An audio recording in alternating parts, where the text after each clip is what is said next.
क्या हो अगर आपकी लाइफ की स्टोरी आप ही के लिखे हुए कुछ पन्नों से इंस्पायर्ड हो। यही नहीं, आपको ये भी पता हो कि आगे क्या और कैसे होने वाला है। कुछ ऐसा ही है आज की series. So hello everyone and welcome to the cloud interpretation. आज मैं आपको फैंटेसी रोमकॉम ड्रामा एक्सप्लेन करूंगी जो बेसिकली रिवॉल्व करता है गॉड के अराउंड, जिसका नाम है शिन हो युन और उसका काम है लोगों की किस्मत लिखना। आज तक उन्होंने जिनकी भी किस्मत लिखी है वो एक से बढ़कर एक मास्टरपीस है, बट इस बार उन्हें एक रोमांटिक डेस्टिनी लिखने का काम दिया गया है। बट प्रॉब्लम ये है कि वो रोमांस के मामले में एकदम ही जीरो है। अब वो कैसे अपनी रोमांटिक स्टोरी कंप्लीट करेंगे, ये जानने के लिए let's March towards the episodes. Episode 1 की स्टार्ट में हम शिन हो युन को देखते हैं। वो हमें बताता है कि हर इंसान एक किताब के साथ में जन्म लेता है। उस किताब में उसके किस्मत में आगे क्या क्या होने वाला है ये सब बातें लिखी होती है जैसे जैसे वो अपने कर्म करते जाता है। यही नहीं, एक बार जो उस किताब में लिख दिया वो कभी मिटाया भी नहीं जा सकता है और उस किताब को बुक ऑफ डेस्टिनी कहा जाता है। शिन हो युन हमें बाकी गॉड्स का इंट्रोडक्शन देता है जो होते हैं सियोंग, युनजुन और मियोंग। ये तीन लोग भी शिन हो युन के साथ में मिलकर लोगों की डेस्टिनी लिखते थे। इनके अलावा एक और गॉड होती है जिसका नाम सैमशन होता है। वो इन बुक्स को बनाती है जिसमें ये लोग डेस्टिनी लिखते हैं। हर सैमशन बचपन से ही एक दादी माँ होती है जो कि मनुष्य के जीवन में संतान योग है या नहीं ये डिसाइड करती है। Getting back to the scene, हम लोग देखते हैं मियोंग और शिन हो युन एक कैफे में बैठे होते हैं और शिन हो युन बारियोंग की किस्मत लिख रहा होता है। तभी वहाँ पर उस कॉफी शॉप की ओनर आती है और वो शिन हो युन से बहुत ही प्यार से बात करती है। यही नहीं, वो उसे लॉर्ड भी बुलाती है। मियोंग को ये देखकर बहुत ही ज्यादा हैरानी होती है कि उससे कैसे पता कि शिन हो युन एक भगवान है। तभी उस लेडी के वहाँ से जाने के बाद में शिन हो युन उसे बताता है कि वो उसका लैंडलॉर्ड है और उन लोगों का रेंट बहुत ही ज्यादा चीप है, इसलिए वो उससे अच्छे से बात करती है हमेशा। थोड़ी ही देर बाद वो लोग अपनी सेक्रेड हॉल में जाते हैं जो कि उसी बिल्डिंग के टॉप फ्लोर पे होता है और वहाँ पर उन लोगों ने सब लोगों की किस्मत की किताबें रखी हुई थी। हॉल में आने के बाद में उन लोगों को बहुत लोगों की किस्मत लिखनी होती है, पर उन दोनों को ही ये काम करने में बहुत ही ज्यादा आलस आ रहा होता है। तो वो लोग स्टोन पेपर सीजर से डिसाइड करते हैं जिसमें शिन हो युन जीत जाता है। सीन चेंज होता है और हम इस सीरीज की मेन लीड को देखते हैं जिसका नाम गो चियोंग होता है। वो एक ड्रामा राइटर होती है और करंटली वो जो ड्रामा लिख रही थी वो बहुत ही ज्यादा पॉपुलर हो रहा था, पर उसने अपनी आइडेंटिटी किसी से भी रिवील नहीं की थी। सिर्फ उसकी मॉम को ये पता था कि वो एक बहुत ही फेमस राइटर है। उसकी मॉम वही कॉफी शॉप की ओनर होती है। गो चाइयोंग हमें बताती है कि ये ड्रामा उसका डेब्यूट ड्रामा है। उसके घर आने के बाद उसकी मॉम उसे कूड़ा फेंकने ले जाती है। कूड़ा फेंकते वक्त उन लोगों का सिक्योरिटी गार्ड चियोंग को उसकी मॉम की सबसे छोटी बहन बुलाता है। चियोंग को ये बात बिल्कुल भी पसंद नहीं आती है। दरअसल चियोंग अपने घर से ज्यादा बाहर नहीं निकलती थी राइटिंग की वजह से। घर जाते वक्त चियोंग का एक्सीडेंट हो युन की गाड़ी से होने वाला था, पर लकीली वो बच जाती है। वो जाते वक्त अपनी मॉम को अपनी बेस्ट फ्रेंड के बारे में बताती है। उसे टेंशन थी कि उसकी बेस्ट फ्रेंड उसे बहुत ही ज्यादा डांटेंगी क्योंकि उसने अपनी ड्रामा राइटिंग के बारे में उसे नहीं बताया था। तभी चायोंग की मॉम उसे उसकी बेस्ट फ्रेंड को सब सच बताने बोलती है, पर चियोंग मना करती है क्योंकि उसने कंपनी के साथ में कॉन्ट्रैक्ट साइन किया होता है। कार में शिन हो युन अपने काम की तारीफ कर रहा होता है कि उसने बारियुम की किस्मत कितनी अच्छी लिखी है। शिन हो युन बारियुम को अपने फर्स्ट लव से मिलवाना चाहता था और बारियुम के फर्स्ट लव का नाम होता है गो एक्सप्रेसो। हो युन को पता नहीं होता है कि गो एक्सप्रेसो कौन है, तो वो सैमशन से जाकर पूछता है। सैमशन उसे बताती है कि गो एक्सप्रेसो एक सुंदर सी लड़की है जिसका असली नाम चायोंग है। वही चायोंग जो कि उस कॉफी शॉप ओनर की बेटी है। हो युन ये जानने के बाद में सैमशन से ये पूछता है कि उसकी किस्मत की किताब कौन लिख रहा है, तो वो उसे मियोंग का नाम बताती है। हो युन मियोंग के पास में गो चियोंग की किस्मत की किताब मांगने जाता है, पर मियोंग उसे बोलता है कि अगर उसे गो चियोंग की किताब चाहिए तो उसे और 10,000 लोगों की किस्मत लिखनी होगी। वो लोग इस बात पर झगड़ा करने लगते हैं और एंड में वो लोग 5,900 किताब पर मान जाते हैं। घर पर गो चायोंग की बेस्ट फ्रेंड आती है और वो उसे एक ब्लाइंड डेट पर लेकर जाती है। वहाँ पर एक लड़का गो चायोंग के ड्रामा की बहुत ही ज्यादा बुराई करता है। उसे ये सब बिल्कुल पसंद नहीं आता और वो वहाँ से चली जाती है। उसी डेट पर बारियुम भी आया होता है और उसे गो चायोंग बहुत ही ज्यादा पसंद आती है। बारियुम को अब तक ये नहीं पता था कि गो चायोंग ही गो एक्सप्रेसो है। चायोंग के वहाँ से जाने के बाद में बारियोंग भी उसका पीछा करता है। चायोंग घर जाने के लिए एक बस लेती है और ये सब शिन हो युन देख रहा होता है। वो तभी ही सुंदर सी बारिश करवाता है जैसे कि गो चियोंग की बुक में लिखा होता है। गो चियोंग मैजेंटा पिंक रेन देखकर बहुत ही ज्यादा खुश होती है और नेक्स्ट स्टॉप पर उतर जाती है, पर जैसे ही वो उतरती है उसके ऊपर बारिश ही नहीं गिरती है। वो पीछे मुड़कर देखती है तो उसके पीछे बारियुम खड़ा होता है अम्ब्रेला लेकर। वो दोनों ही एक दूसरे को स्टेयर करने लगते हैं और दूर से शिन हो यून ने देखता है और स्माइल करता है। फ्लैशबैक में हम लोग देखते हैं जब गो चाय योंग अपने स्कूल में थी तभी सेम ऐसी ही बारिश हो रही थी और तब भी जब वो बस से नीचे उतरती है वो बारिश में गीली नहीं होती क्योंकि उसके पीछे कोई छाता लेकर खड़ा होता है। अब वो कौन था वो तो हमें सीरीज में आगे ही पता चलेगा। नेक्स्ट डे हम लोग देखते हैं कि ग्रैंडमा सैमशन मियोंग को डांट रही होती है क्योंकि वो अपनी बुक्स बहुत ही छोटी लिखता है। जैसे कि एक इंसान का जन्म हुआ, उसने अपना ग्रेजुएशन कंप्लीट किया, शादी की, बच्चे की और फिर वो मर गया। तभी मियोंग ने बताता है कि वो जगह इसलिए छोड़ देता है क्योंकि वो चाहता है कि लोग अपनी डेस्टिनी खुद से लिखे। पर सैमशन उसे डांटती है और बोलती है ऐसी ब्लैंक जगह छोड़ने से लोग एक्सीडेंट में मर जाते हैं।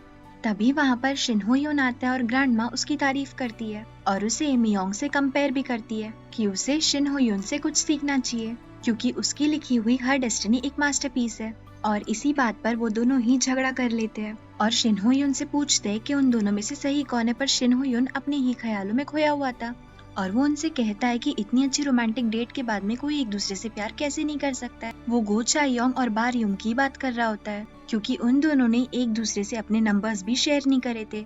शिन हो यून इस बात से बहुत ही ज्यादा परेशान था क्योंकि उसे डर था कि अब वो इन दोनों की लव स्टोरी आगे कैसे बढ़ाए।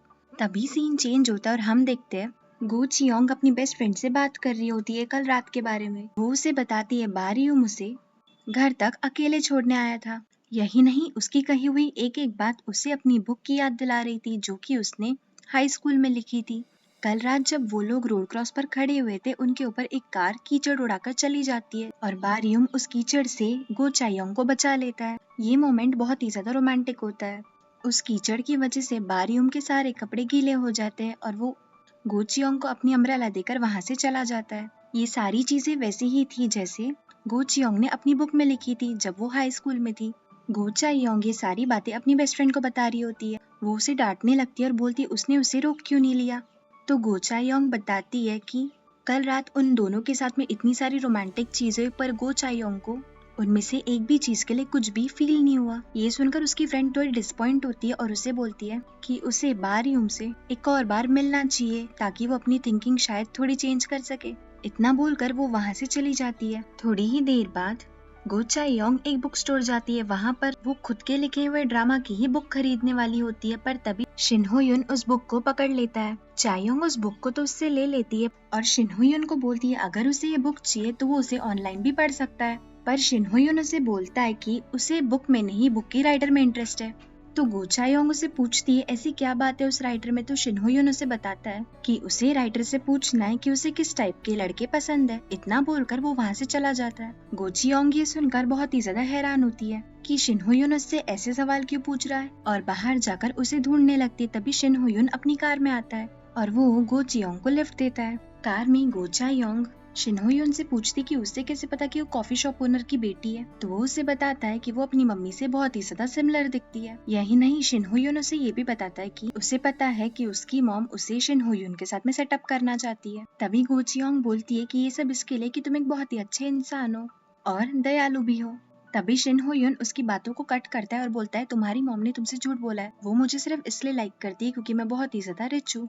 ये सुनने के बाद गो चायोंग शर्म के मारे लाल हो जाती है। तभी शिन हो यून उससे उसके पहले प्यार के बारे में पूछता है पर वो उसे रोड पे कंसंट्रेट करने को बोलती है। कैफे में पहुंचने के बाद में गो चायोंग भागकर अपनी मॉम के पास में जाती है और उनसे पूछती है क्या उन्होंने कभी भी उसकी फोटो लैंडलॉर्ड को बताई है। उसकी मॉम ना में जवाब देती है। तो वो अपनी मॉम से पूछती क्या उन्होंने लैंडलॉर्ड को ये बताया कि वो ड्रामा लिखती है, वो भी टीवी के लिए। उसकी मॉम फिर से ना बोलती है। गो चायोंग ये सुनकर बहुत ही ज्यादा निराश होती है और सोचती है कि शिन हो यून को ये सारी बातें कैसे पता है। तभी उसे उसकी बेस्ट फ्रेंड का मैसेज आता है और वो उसे बताती है कि उसने उसका नंबर बारियूम को दिया है। तभी उसे बारियूम का मैसेज आता है और वो अपने सारे कपड़े की फोटो उसे भेजता है ताकि वो उसे लॉन्ड्री में दे सके क्योंकि गो चायोंग की वजह से ही वो सब खराब हुए थे। तभी उसे अचानक से बारियूम का कॉल आता है। वो उससे उसकी अम्ब्रेला के बारे में पूछता है तो गो चायोंग उसे बताती है वो उसकी अम्ब्रेला जल्दी वापस कर देंगी। तभी बारियूम बोलता है कि वो उसकी अम्ब्रेला जब तक चाहे तब तक रख सकती है, उसे तो बस गो चायोंग से मिलने का एक बहाना चाहिए था।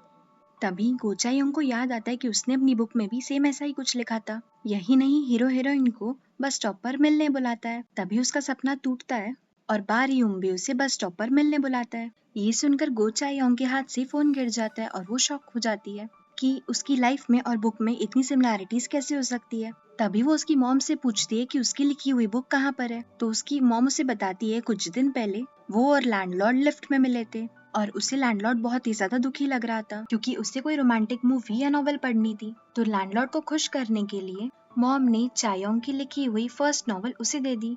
चायोंग को जब ये बात पता चलती है वो बहुत ही ज्यादा दुखी हो जाती है। सीन कट होता है और हम देखते हैं शिन हो युन गो चियोंग की स्कूल मैगजीन पढ़ रहा होता है जिसमें उसने स्टोरी लिखी होती है। वहाँ पर वो एक बहुत ही ऑड बात नोटिस करता है कि गो चियोंग का स्कूल में नाम गो युन सुन होता है। उसे बात पहले तो बहुत ऑड लगती है पर फिर उसे लगता है कि मे बी ये टाइपिंग मिस्टेक हो। पर फिर भी वो चेक करने के लिए उसकी डेस्टिनी बुक खोलकर देखता है पर उसकी बुक में मोस्टली सारी पेजेस खाली ही होते हैं जिससे उसे कुछ भी पता नहीं लगता है। तभी वहाँ पर मियोंग आता है और उसे कॉपीकैट बुलाता है क्योंकि वो मैगजीन से अपनी बुक में सारी चीजें लिख रहा होता है।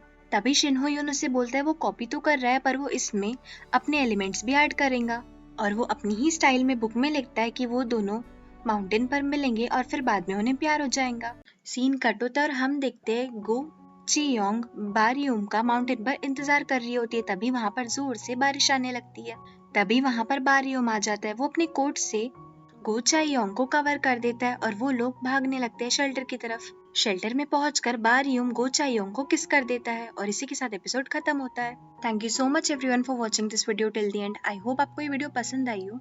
आई नो ये स्टोरी थोड़ी स्लो है पर जैसे जैसे एपिसोड्स बीतते जाएंगे स्टोरी और भी ज्यादा इंटरेस्टिंग होती जाएंगी। सो प्लीज अगर ये एपिसोड आपको अच्छा लगा हो तो वीडियो को लाइक और चैनल को सब्सक्राइब करना मत भूलना। नाउ टॉकिंग अबाउट वाइकिकी, आप लोगों की इतनी रिक्वेस्ट आई है कि मैं जल्द से जल्द अपने चैनल पर वाइकिकी का सेकंड सीजन भी लेकर आऊंगी। Till then goodbye, please take care of yourself, see या।